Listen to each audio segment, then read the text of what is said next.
Tema 6. Panas dan perpindahannya. Subtema 1. Suhu dan kalor. Pembelajaran 5. Hari masih sangat pagi. Siti terbangun karena mendengar suara azan subuh dari musola. Siti segera menunaikan kewajibannya untuk sholat. Siti mengira ia orang pertama yang terbangun pada pagi hari itu. Ternyata ia melihat ibu sudah berada di dapur. Setelah melakukan sholat subuh, Siti menghampiri ibunya yang sedang menyalakan kompor. Siti melihat ibu sedang memasak air pada dua panci yang berbeda. Panci pertama yang berukuran lebih besar berisi air setengah penuh. Air di panci pertama akan digunakan ibu untuk merebus sayur. Panci kedua berukuran lebih kecil berisi air yang hampir penuh. Panci kedua akan digunakan ibu untuk membuat teh. Siti menduga-duga, air dalam panci manakah yang akan mendidih lebih cepat? Diam-diam Siti melakukan pengamatan sambil membantu ibunya menyiapkan sarapan. Perhatikan gambar berikut. Sekarang kita akan menjawab pertanyaan yang berkaitan dengan gambar. 1. Bagaimana ukuran kedua panci tersebut? Ukuran kedua panci berbeda. Panci A lebih besar dari panci B. 2. Manakah panci yang berisi air lebih banyak? Panci A berisi lebih banyak air. 3. Jika kedua panci berisi air itu dididihkan, panci manakah yang akan memerlukan waktu lebih lama untuk mendidihkan air di dalamnya? Panci A membutuhkan waktu yang lebih lama dari panci B. 4. Mengapa jumlah air dalam panci A lebih banyak daripada air yang di panci B, sehingga membutuhkan waktu lebih lama untuk mendidih? 5. Bagaimana hubungan antara energi panas yang dibutuhkan untuk mendidihkan air di dalam panci dengan suhu air di dalamnya? Semakin banyak jumlah air, maka semakin banyak energi panas yang dibutuhkan untuk mendidihkannya.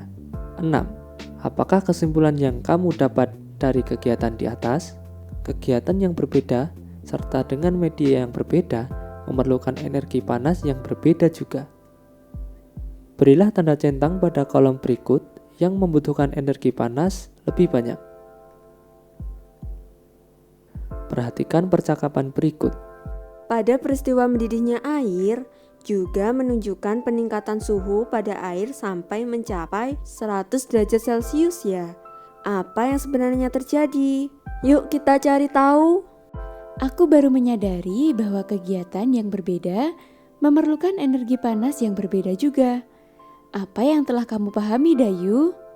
Wah, aku juga penasaran. Apakah semakin tinggi suhunya, benda akan semakin panas? Lalu, apa yang sebenarnya terjadi pada benda yang meningkat suhunya? Apakah kita bisa melihat pengaruhnya pada kehidupan sehari-hari? Simak bacaan berikut. Perubahan akibat perubahan suhu. Suhu menunjukkan derajat panas benda. Semakin tinggi suhu suatu benda, semakin panas benda tersebut. Suhu menunjukkan energi yang dimiliki oleh satu benda. Energi panas dapat mengubah benda. Beberapa benda akan mengalami pemuaian.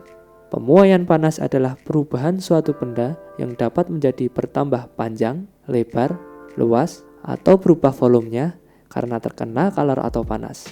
Tetapi sebaliknya, benda dapat mengalami penyusutan. Penyusutan adalah perubahan suatu benda yang menjadi berkurangnya panjang, lebar, dan luas karena terkena suhu dingin. Pemuaian dan penyusutan bisa terjadi pada logam, udara, dan air. Berikut ini adalah beberapa contoh pemuaian dan penyusutan benda karena perubahan suhu dalam kehidupan sehari-hari. 1. Pemasangan kaca jendela. Pernahkah kamu mengamati posisi kaca yang terpasang pada jendela? Atau mungkin kamu pernah melihat proses pemasangan kaca jendela yang dilakukan oleh tukang kayu? Para tukang kayu selalu merancang ukuran bingkai jendela yang sedikit lebih lebar dari ukuran sebenarnya. Mengapa harus demikian? Hal ini dilakukan oleh tukang kayu dengan tujuan untuk memberikan ruang pemuaian bagi kaca saat terkena panas. Jika bingkai jendela tidak diberi ruang pemuaian, maka ketika terkena panas akan mengakibatkan kaca menjadi retak atau bahkan pecah. Selain itu, untuk menghindari keretakan kaca saat ada bunyi yang menggelegar seperti ketika ada petir atau bunyi keras lainnya, Selain itu, untuk menghindari keretakan kaca saat ada bunyi yang menggelegar, seperti ketika ada petir atau bunyi keras lainnya. 2. Ban sepeda atau motor dan mobil. Tahukah kamu apa yang terjadi ketika kamu memompa udara terlalu banyak ke dalam ban sepedamu? Jika ban sepeda motor, dan ban mobil diisi udara terlalu banyak, maka ban akan mengeras dan menjadi tidak nyaman dikendarai. Selain itu, mengisi udara terlalu penuh ke dalam ban sepeda atau mobil akan membahayakan pengemudinya. Ban yang diisi terlalu banyak udara dapat meletus dan dapat mengakibatkan kecelakaan. Hal ini disebabkan karena udara di dalam ban dapat memuai karena panas. 3. Kawat atau kabel listrik dan telepon. Apakah kamu memperhatikan bahwa kawat atau kabel telepon dan listrik terlihat mengendur dan tidak tegang? Hal ini dilakukan dengan tujuan agar kawat atau kabel tidak putus pada malam hari ketika mengalami penyusutan. Selain itu, agar kawat atau kabel tidak putus jika tertimpa pohon yang tumbang. 4. Pemuaian yang terjadi pada gelas kaca. Pernahkah kamu melihat sebuah gelas kaca yang tiba-tiba pecah atau retak ketika dituangi air panas? Hal ini terjadi karena adanya pemuaian yang tidak merata pada bagian gelas.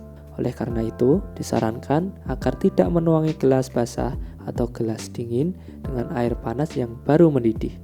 5. Pemuaian pada sambungan rel kereta api. Sambungan pada rel kereta api dibuat ada celah antara dua batang rel. Hal ini dilakukan untuk memberikan ruang muai sehingga saat terkena panas, rel tersebut tidak melengkung.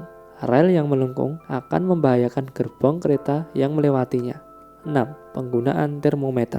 Tahukah kamu cara menggunakan termometer klinis atau termometer badan? Termometer akan ditempelkan ke beberapa bagian tubuh, seperti dalam mulut atau ketiak. Tujuannya adalah untuk mengukur suhu panas tubuh. Setelah beberapa lama, cairan di dalam termometer akan naik karena terjadi pemuaian setelah mendapatkan panas dari tubuh. Cairan akan berhenti pada angka tertentu untuk menunjukkan suhu tubuh. Ketika termometer tidak digunakan, akan kembali turun karena mengalami penyusutan. Berikut isi rangkuman paragraf pada bacaan.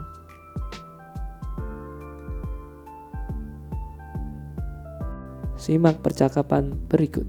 Perubahan suhu pada beberapa jenis logam ternyata dapat mengakibatkan logam itu memuai dan menyusut ya.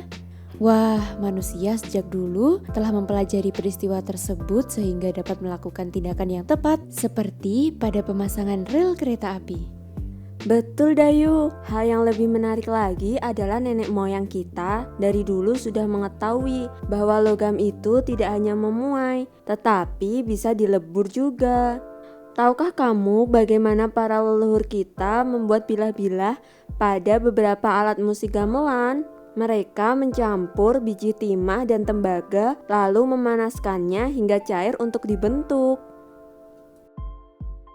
Sebelumnya, kamu telah mengetahui bahwa beberapa lagu daerah dimainkan dalam tangga nada pentatonis, yaitu selendro dan pelok. Gamelan adalah satu alat musik yang digunakan untuk mengiringi lagu-lagu pada tangga nada pentatonis. Beberapa alat pada gamelan terbuat dari bilah besi, seperti beberapa alat musik pada gamelan Jawa berikut ini. Alat musik gamelan dibuat dari campuran tembaga dan timah dengan ukuran tertentu. Ukuran dan perbandingan antara kedua logam tersebut dapat menghasilkan suara yang berbeda. Campuran logam itu harus dipanaskan dengan suhu tinggi agar mencair dan mudah dibentuk. Proses ini disebut dengan peleburan.